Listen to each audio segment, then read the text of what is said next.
Welcome to new TV Telugu.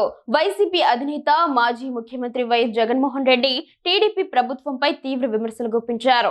రాష్ట్ర స్థూల ఉత్పత్తి వృద్ధిపై ప్రభుత్వం విడుదల చేసిన అంచనా లెక్కలు ప్రజలను మోసం చేసేందుకేనని ఆయన ఆరోపించారు. ఈ మేరకు ఆయన ఎక్స్ వేదికగా ఓ సుదీర్ఘ పోస్ట్ చేశారు.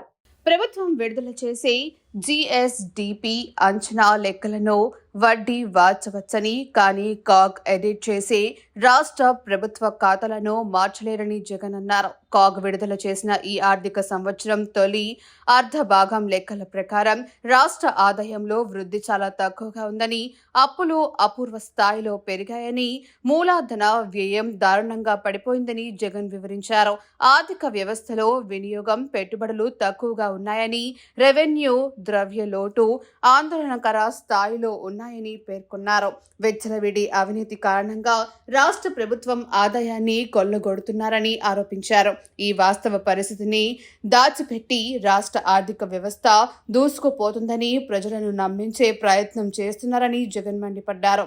ఈ సందర్భంగా చంద్రబాబుకు 3 సూటి ప్రశ్నలు సంధించారు. రాష్ట్ర ఆర్థిక వ్యవస్థ నిజంగానే అభివృద్ధి చెందుతుంటే ప్రభుత్వం ఎందుకింత ఆర్థిక ఒత్తిడికి ఎదుర్కొంటోంది? 2014-19 మధ్య మీ హయాంలో జిఎస్డిపి వృద్ధి బాగుంటే జాతీయ జీడిపిలో రాష్ట్ర వాటా 2019-24 మధ్యకాలంలో పోలిస్తే ఎందుకు తగ్గింది?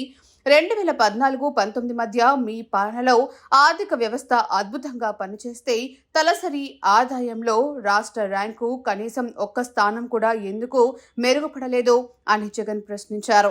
ప్రజలందరినీ కొంతకాలం మోసం చేయొచ్చు గాని ఎల్లకాలం మోసం చేయలేరని అబ్రహం లింకన్ మాటలను చంద్రబాబుకు గుర్తు చేస్తున్నానని జగన్ తన ట్వీట్లో పేర్కొన్నారు. తన 5 ఏళ్ల పాలనతో పాటు టీడీపీ ప్రభుత్వ పనితీరుపై వాస్తవాలను బయటపెట్టే స్లైడ్లను కూడా జత చేస్తున్నానని తెలియజేశారు.